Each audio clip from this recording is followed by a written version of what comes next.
こんにちは、ポンズです。今日ご紹介する本は、モーガン・ハッセルさんのサイコロジー・オブ・マネーです。ビジネスパーソンの皆さんなら、お金の扱い方や投資の話題はいつも気になりますよね。私も企業を目指していることもあって、お金との付き合い方には本当に興味があります。この本を読むと、お金を増やすだけではなく、どうやって自分の人生をコントロールしながら豊かさを感じられるかがわかるんです。実際読んでみて私が衝撃を受けたポイントがたくさんありました。もし最後まで見てくださったら、あなたもお金に対するイメージが大きく変わるかもしれません。では、早速いきますね。まずは書籍の概要です。タイトルはサイコロジー・オブ・マネー。一生お金に困らない富のマインドセット。著者はモーガン・ハーセルさんという方です。モーガン・ハーセルさんは投資やファイナンスの分野で長年活躍している方で、世界中の投資家や経営者から注目されている論考をたくさん書いているんですよ。この本ではお金と行動の心理がテーマになっていて、例えば高等数理や経済学の難しさを深く突き詰めるより、人間がどう考え、どう行動するかというソフトな部分にスポットを当てているところが面白いんです。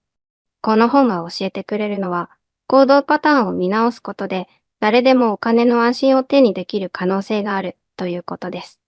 たとえ自分が専門的な金融知識を持っていなくても、長い時間を味方につけて地道に継続したり、簡単なルールを大切にしたりすれば、想像以上に豊かになれるんですよ。逆に、どんなに頭が良くても、お金や投資をギャンブルのように扱ってしまったり、感情をコントロールできなかったりすると、あっという間に全てを失うかもしれない。そのコントラストがすごくわかりやすく書かれています。ではここからは本書の重要ポイントをいくつか紹介していきますね。今回は3つに絞ります。1、運とリスクの見え方を理解する。2、複利の力と長期視点の価値を知る。3、裕福になることと裕福であり続けることの違いに気づく。まずは、一運とリスクの見え方について。これは本書でも最初の方に大きく扱われています。著者の例えがすごくわかりやすかったです。ビル・ゲイツさんがもし別の学校に入っていたら、マイクロソフトは生まれなかったかもしれない。ある人は想像を絶する運によって巨大な財産を手にする一方、同じような才能を持ちながら事故やトラブルで道を断たれる人もいます。つまり、成功や失敗は結構運やタイミングの要素が大きい。これを理解しておかないと、たまたまうまくいったことを自分の実力だと思い込みすぎたり、逆にたまたま不運だっただけなのに、自分はダメだと責めすぎたりするんです。それを踏まえて、運やリスクをどう扱えばいいのか。本書は、世の中には不測の事態が必ず起こるから、計画には余地を残しておきましょう、と繰り返し伝えてくれます。例えば投資でも、いつ何が起こるかわからないから、余裕資金を確保しておいた方がいい。毎月フルで株式に突っ込む人もいますが、著者の考えでは、マーケットが荒れても破綻しない程度の守りを持つことが大事だよ、というわけですね。破綻しない形で長く続ければ、成功の目が高まると言っています。次に2、複利の力と長期視点の価値。これはやっぱり外せません。著者はウォーレン・バフェットさんのケースを例に、なぜ彼は世界屈指の投資家になれたかを説明します。多くの人はバフェットさんがすごいのは高い投資リターンが出せるからと思うかもしれません。もちろんそれもあるのですが、本書で強調されているのは、投資を10代から89歳になるまで続けたという長期視点です。彼の資産の大半は65歳を過ぎてから増えたものだとか。つまり、バフェットさん自身も優れた投資家ではあるけれど、それ以上に長く投資を継続して複利を回し続けたことがポイントだったんですね。一方で、年利リターンがバフェットさんの倍以上あるような投資家も実はいるんです。でもそういう投資家は50歳くらいから投資を始めたため、複利の恩恵を受ける時間が短くて、最終的な累計資産はバフェットさんより小さいまま終わっている。だから著者は、複利の魔法を見逃さないで、と強調しています。コツコツ貯めるのは地味な行為なんですけど、すぐ儲からなくても、長期で継続することで、大きなリターンが得られる可能性が高まるんです。そして3、裕福になることと裕福であり続けることは全然違う。実はこれ、今書の最重要メッセージかもしれません。稼ぐことと稼ぎ続けることは別物だということですね。書籍の中には、めちゃくちゃお金を稼いだのに一気に使って破産してしまう人、あるいは大成功した後に欲を出して不正をし、すべてを失ってしまう人が何人も登場します。これを読むと、あ、お金を得るスキルと守るスキルは全然違うんだな、と納得しますよ。著者はサバイバルメンタリティを持つことが大事だと言います。つまり、破産しない仕組みをきちんと組んで、じわじわとでも資産を増やしていく意識を忘れないこと。利益を狙うと同時に、損をしすぎないことに気を配る。これが重要なんですよね。投資でもビジネスでも、ちょっとした失敗はむしろ起こるものだけど、一度の失敗が致命傷にならないようにするのがコツだというわけです。大きなレバレッジをかけてリスクを取りすぎると、取り返しがつかなくなる場合もある。だから地味でも続けることと、保険となる現金や余力をキープしておくことがポイントという考え方ですね。さて、ここまでが主なポイントでした。もっと詳しくはたくさんあるんですけど、解説し始めると、この動画がものすごく長くなっちゃうので、ひとまずこの辺で一旦区切りにします。次は、この本を読むことで得られるメリットと効果について、私なりにお話ししますね。私が思うに、この本を読むメリットは4つあります。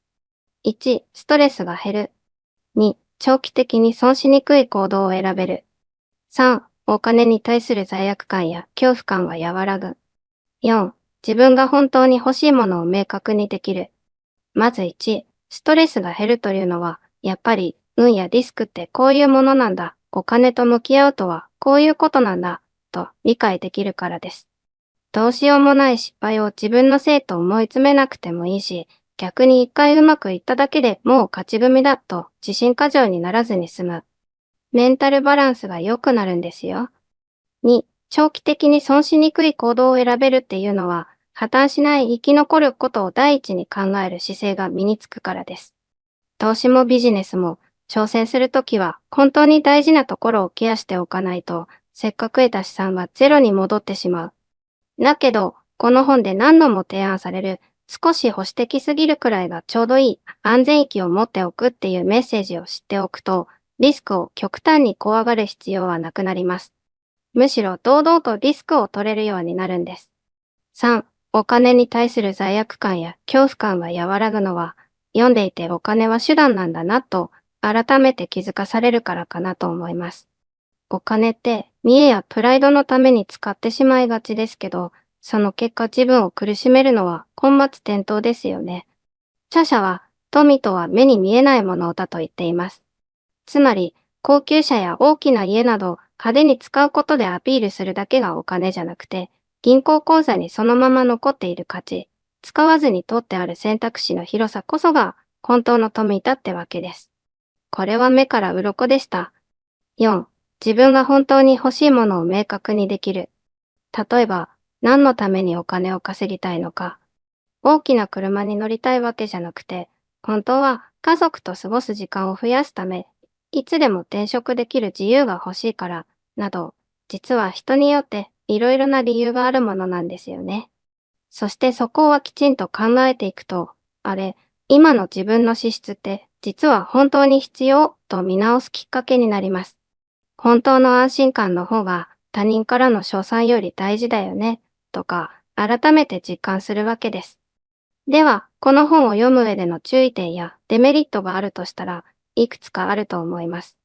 まず一つ目は、少し投資や経済の基礎知識がないと読み飛ばしたくなる箇所はあるかもしれない、ということです。とはいえ、めちゃくちゃ高度な専門用語が出るわけではなく、むしろ簡単な言葉で書かれています。それでもこれなんだろうと思う用語に出会ったら、軽く調べながら読むとより内容を納得できますよ。二つ目は、この本に出てくるエピソードはアメリカの事例が多いので、日本の制度や事情とどう違うのと思うところがあるかもしれません。でも、それを差し引いても、人間はどうやってお金に振り回されるか、どうやったらうまく付き合えるか、という本質は同じだと思います。実は私も最初はアメリカの不況とか IT バブルの話は日本と違うでしょと思っていましたが、読み進めるとリスクをコントロールする、欲望を管理するみたいな普遍的なテーマだと分かりました。三つ目としては、一度読んだだけだと自分の生活にどう落とし込めばいいかわからないかもしれません。でもこれはむしろチャンスで、この本をきっかけに自分の資質や投資スタンスをノートに書き出してみたり、ライフプランを見直してみたりすると、かなり発見があると思います。本書のエッセンスを何度も振り返ることで、ビジネスにもプライベートにも応用が効くはずです。さて、最後に内容を簡単にまとめますね。今日はポイント1、運とリスクを理解する。ポイント2、複利の力と長期視点の大切さ。ポイント3、稼ぐことと守ることは別物だよという話をしました。いずれも日常のあらゆるシーン、特にお金を使うときや投資をするとき、自分のライフスタイルを選ぶときにすぐ応用できます。お金と行動心理との関係を知ることで、今の支出は見栄からしてないとか、長期に継続するためにちゃんと余裕を確保してると自問自答しやすくなります。そうすると、お金が単なる通過点になって、もっと大きな自由や安心を得るサイクルを作りやすくなるんですね。というわけで、モーガン・ハウセルさんのサイコロジー・オブ・マネー、ものすごくおすすめです。ビジネスだけでなく、プライベートや人生設計すべてに役立つ考えが詰まっています。私自身、これを読んでから、いつか起業した時に、いきなり大博打をするんじゃなくて、まずは破綻しない準備をしながらコツコツ進もうって思うようになりました。余裕資金や心のゆとりを持つことは、単なる安全策ではなくて自由につながるんですよね。それが日々の満足感や幸せ感にも確実に影響してくるはずです。よく似たテーマで別の有名な本もありますが、今書は特に感情行動心理的な癖の側面を明快にしてくれるので、知識を頭に詰め込むより考え方の土台を作りたいという方に向いています。難しい経済論文は読めないけど、人生に生きるお金の法則を知りたいという方にもぴったりですよ。専門用語が少ないから安心して読み進められると思います。ぜひ興味を持った方は、このサイコロジー・オブ・マネーを手に取ってみてくださいね。そして読んだ感想などもぜひコメントで教えてほしいです。私もまだまだ勉強中なので、皆さんと情報交換できれば嬉しいです。これからもこんな感じで教養になる本を紹介していきますので、よかったらチャンネル登録お願いします。また紹介してほしい本があればコメントで教えてください。では、ポンズでした。また次回の動画でお会いしましょうね。